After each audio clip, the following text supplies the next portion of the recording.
perihal tentang anak zina. Beberapa kali saya telah sampaikan bahwasanya penisbahan anak zina kepada bapaknya dan bukan kepada ibunya itu masalah khilafiyah di antara para ulama. Sebagian pendapat berpendapat tidak boleh dinisbahkan ke bapaknya, tapi harus dinisbahkan ke ibunya. Dan ini kasus kita adalah anak zina, dia berzina lalu hamil, ya kan? Yang menikahi adalah laki-laki itu, bukan yang menikahi orang lain, ya. Ini sudah di luar jalur. Kasus kita ini adalah, yang menikahi adalah orang yang berzina. Fahaminya, yang menikahinya itu kasus kita. Baik. Penisbahannya ini saya sampaikan ada dua pendapat di antara para ulama. Ada yang mengatakan tidak boleh dinisbahkan kepada bapaknya. Bapaknya nggak bisa jadi wali, ya, nggak bisa jadi wali, dan nggak boleh dinisbahkan kepada bapaknya, dan harus dinisbahkan kepada ibunya. Berarti kayak ibnu bin siapa? Bin perempuan, ya, bin ibunya itu. Nggak boleh bin bapaknya, bintu ibunya nggak boleh, bintu bapaknya nggak boleh. Yang mendasari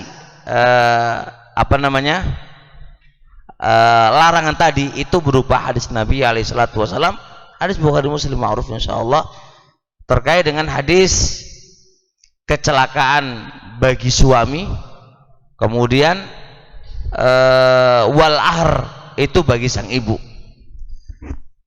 Pangkuannya sang ibu gitu maksudnya. Kecelakaan bagi suami dan anak itu adalah pangkuannya ibu. Dipahami oleh pendapat ini berarti namanya pangkuan itu adalah ke ibu, nisbahnya anak ke ibu. Tidak boleh ke bapak. Bapak itu dapat kecelakaan toh. Yang dapat kecelakaan toh, berarti bapak nggak dapat apa-apa. Nggak bisa dikatakan ibn bapaknya, nggak bisa jadi ahlu warisnya, nggak bisa jadi walinya, karena dia dapat kecelakaan, gitu loh. Penisbahannya karena itu adalah pangkuannya adalah ke ibu, dipahami adalah penisbahannya kembali ke ibu.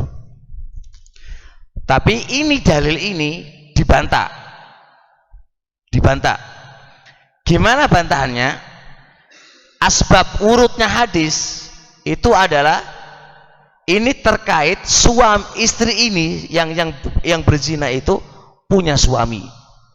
Jadi ada kasusnya ini, jadi dia punya suami lalu berzina, lalu hamil. Suami mengaku itu anaknya, penjina mengaku itu anaknya. Nah, kasus ini gimana kata Rasulullah Sallallahu Alaihi Wasallam, dan di beberapa turuknya hadis membuktikan kayak gitu. Nah, kasus kayak gini gimana? Maka karena ini rebutan antara bapak dan antara si penjina, ya wis nggak dinisbahkan kepada mereka semuanya, tapi diberikan kepada sang ibu karena kasusnya mereka rebutan. Itu maknanya hadis. Jadi nggak bisa dibawa kepada makna umum, nggak bisa dibawa kepada makna umum, nggak bisa. Tapi pada kasus tertentu itulah maknanya hadis. Nah, pendapat yang kedua adalah boleh dinisbahkan kepada bapaknya, boleh. Bahkan bapaknya juga boleh jadi walinya.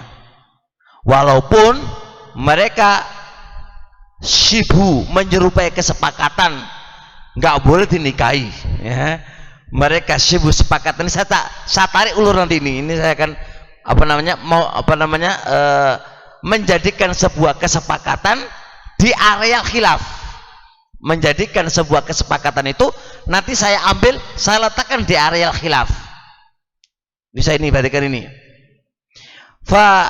Pendapat yang kedua, jadi tadi ada sisi kesepakatan bahwasanya apa? Nggak boleh dinikahi. walaupun itu anak zina, tapi bagaimanapun dia adalah air manimu, bagaimanapun dia adalah air manimu. Jadi nggak logis kalau antum nikahi dia. Dan walaupun saya belum menjumpai kesepakatan, dua pendapat ini sama-sama sepakat nggak boleh dinikahi, nggak boleh dinikahi. Jelas Allah. Taib.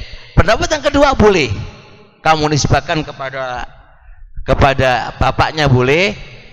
Taib. Dan nggak boleh, justru malah nggak boleh nisbahkan ibunya kepada bapaknya. Bapaknya berhak menjadi wali, bapaknya berhak untuk menjadi apa? Menjadi wali dan bisa menjadi ahli warisnya, itu nggak ada masalah. Dan diantara alasan yang pertama yang mereka pakai adalah satu, kalaulah itu boleh dinisbahkan kepada ibunya, kenapa nggak boleh dinisbahkan kepada bapaknya? Yoh, toh air mani yang keluar dari ibu itu juga air mani yang haram, paham kan? Ya bora, apakah air mani dari air ibu itu bukan air mani yang haram? Kalau antum nisbahkan kepada bapak, kepada ibu itu boleh, dan itu air mani juga air mani yang haram, tentunya dinisbahkan kepada bapak lebih layak lagi boleh, gitu loh, lebih layak lagi boleh, kan gitu. Apa yang menjadikan nggak boleh? Kan begitu. Itu alasan yang pertama. Alasan yang kedua, kalaulah Anda itu mengatakan sama-sama itu air mani dan itu bukan bapaknya, kenapa Anda katakan itu nggak boleh dinikahi? Kalau itu nggak boleh dinikahi, sama aja dong kalau itu bapaknya. Sama aja dong kalau itu bapaknya. Nah, pada alasan yang nomor tiga, dari sisi luar,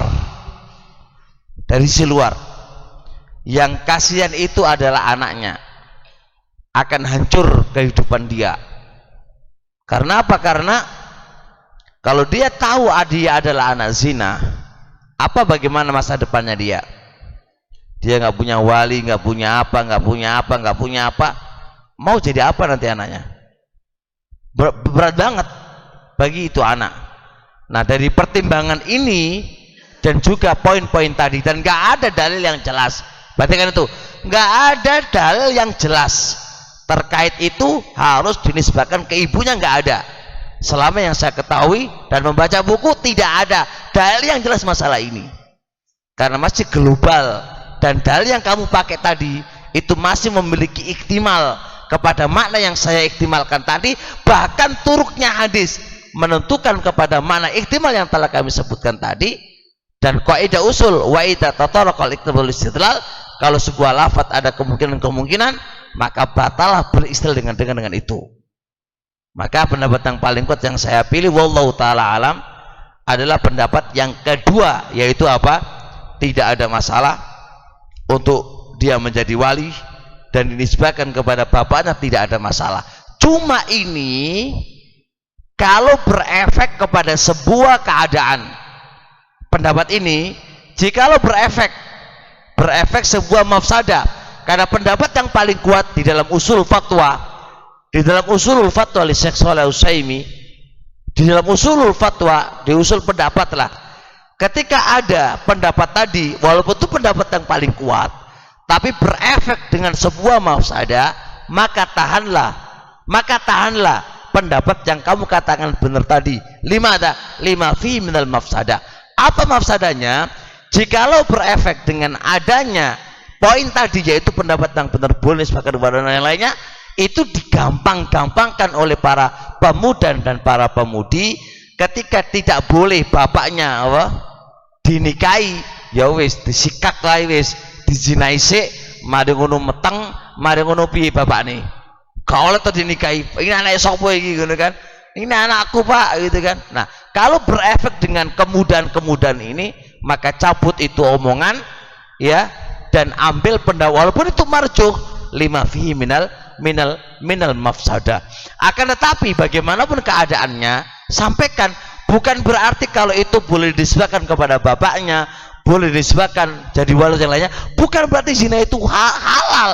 Tetap Anda berdosa karena Anda telah berbuat zina, Cuma berefek daripada itu terkait dengan apa?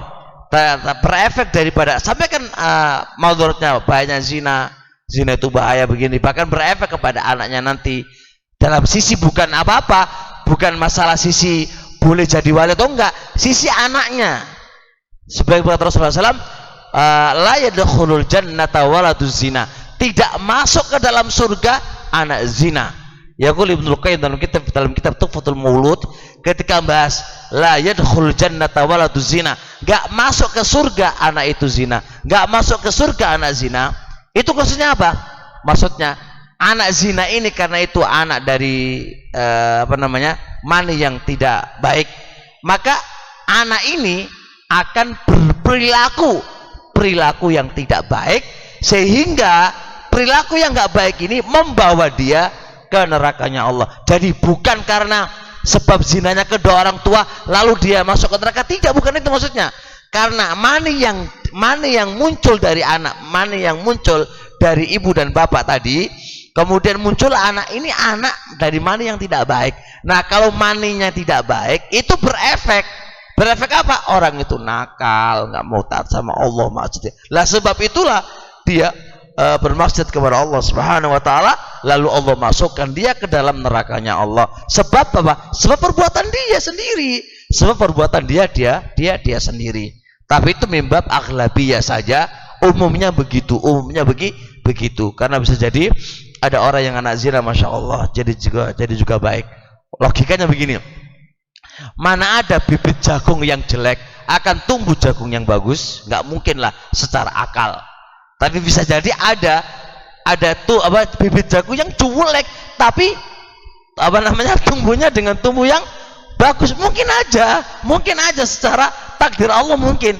Tapi kaidah akalnya, bibit yang jelek nggak mungkin tumbuh buah yang baik. Itu logikanya nggak mungkin. Mana ada begitu?